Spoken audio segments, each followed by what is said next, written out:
नमस्कार, मी Ashwini. Woman work life and peace माझ्या या चॅनलवर तुमचे मनापासून स्वागत करते. आज आहे संडे. मी हे संडेचा ब्लॉग बनवत आहे खास तुमच्यासाठी, कारण संडे थोडंसं चांगला वेळ मिळतो तर शूटिंग करण्यासाठी. तर मी म्हटलं छोटंसं शूट सकाळचा करावा आपण, आणि हा ब्लॉग बनवत होते. तर वरती मी आले होते टेरेसवरती, तर हे गुलाबाचं फूल उमललेलं बघून मला खूप प्रसन्न वाटलं आणि खूप छान वाटलं. मी समर्थ निश्चिंत राहा, स्वामी महाराज आपल्या पाठीशी आहेत, याच वाक्याने दिवसाची सुरुवात झाली. आणि थोडंसं मेडिटेशन झाल्यानंतर मी केसांना मेहंदी लावली. खूप दिवस झालं मेहंदी लावायची होती, पण थंडी असल्यामुळे मी लावली नाही आहे. तर केस खूपच खराब झाले होते. तर म्हटलं आज वेळ आहे तर आपण मेहंदी लावून घेऊयात.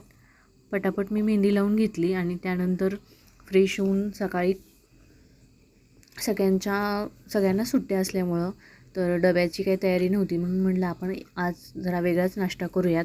त्याआधी हे भांडी होती की रात्री घासून ठेवली होती, पण रात्री खूप उशीर झाल्यामुळे लावलीच नव्हती. ती आधी मी लावून घेतली मस्त किचनमध्ये. किचन मला साफ करायचं होतं, पण बघू दुपारी वेळ मिळाला तर आपण किचन साफ करावं. पण मी जास्त कामे एकदाच काढत नाही, कारण कसे एका दिवशी खूपच लोड घेतला संडेला तर मंडेचा प्रॉब्लेम होऊन जातो. मंडेला खूपच मग थकवा येतो आणि जो फ्रेशनेस वाटायला पाहिजे आपल्याला मंडेला ऑफिसला जाताना तो वाटत नाही. त्यामुळे जास्त मी लोड काढत नाही. दर संडेला मी ठरवते की एकच गोष्ट आपण जी एक्स्ट्राची करायची आहे ती एकच गोष्ट करायची. तर बघूयात, वेळ मिळाला तर नक्कीच आपण किचन साफ करूयात. इथे बघा माझी आई तोपर्यंत देवपूजा करत होती. तर असं स्वामी समर्थांना ती अभिषेक करून घेते, मंत्र म्हणून रोज दुधाने आणि पाण्याने अभिषेक करून घेते रोजच. आणि खूप मस्त वाटतं की रोज असं काहीतरी चांगलं स्वामी समर्थांचं मंत्र वगैरे घरात उच्चार झाल्यामुळे मन प्रसन्न वाटतं सकाळी सकाळी. तर हे दूध आणि पाणी म्हणजे आपण पिलं तरी चांगलंच आहे. जे स्वामी समर्थाचं हे करतात त्यांना माहितीच आहे की हे अभिषेक करून केलेलं पाणी ते आपण पिऊ शकतो. आणि जर आपल्याला काही त्रास होत असेल किंवा आपल्या आरोग्यासंबंधी काही आपले प्रॉब्लेम असतील तर ते नक्कीच दूर होतात. आम्हाला तरी असा फरक पडलेला आहे. तर ज्याच्या त्याच्या इच्छेप्रमाणे ह्या गोष्टी घडत असतात. जेवढा आपली श्रद्धा आहे त्याप्रमाणे आपल्याला अनुभव येत राहतात. इथे मी आता नाश्ता बनवत आहे. तर त्यासाठी मी गाजरं घेतली आणि गाजर माझा मुलगा खात नाही, त्यामुळे हे अशी किसून गाजरांचं मी त्याला एक थालीपीठ करण्याऐवजी त्याला किसून असे बेसन वगैरे घालून आपण त्याला एक डोसाप्रमाणेच करून देऊ. कारण त्याला डोसा म्हणलं की खातो तो, थालीपीठ म्हणलं की जास्त त्याला आवडत नाही. तर आणि मलाही काहीतरी नाश्त्याला असं छानच करायचं होतं की रोज पोहे आणि उपीट खाऊन खूप कंटाळा आला होता. म्हणून म्हटलं चला आपण एकदा ट्राय करून घेऊयात.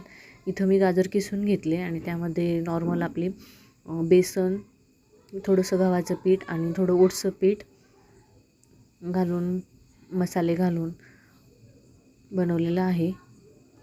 सर्व पीठ आणि मसाले वगैरे ॲड्स केल्यानंतर लाल मिरच, मीठ, हळद सगळे टाकून घेतलं आणि जसं पाहिजे तसं थोडं थोडं पाणी टाकून त्यालाही मिक्स करून घेतलं. आणि त्यानंतर तव्यावरती नॉर्मल जसे आपण डोसे लावतो तसे लावून घेतलेले आहेत.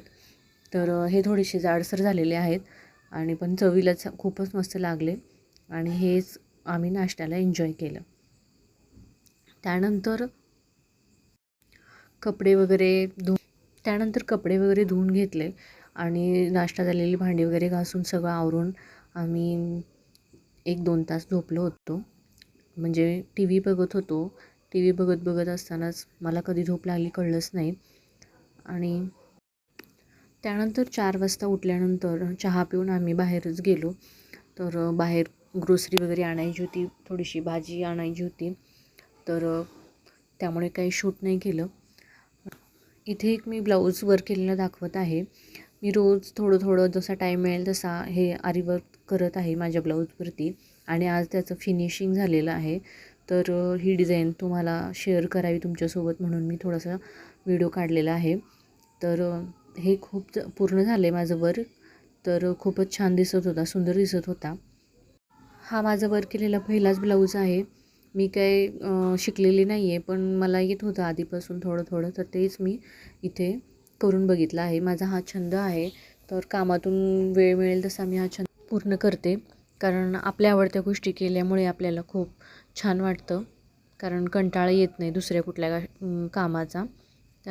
तर इथे हा ब्लाऊजचा वर्क तुम्हाला आवडला असेल तर मला कमेंटमध्ये नक्की सांगा आणि चॅनलला सबस्क्राईब करा. थँक्यू. Bye bye.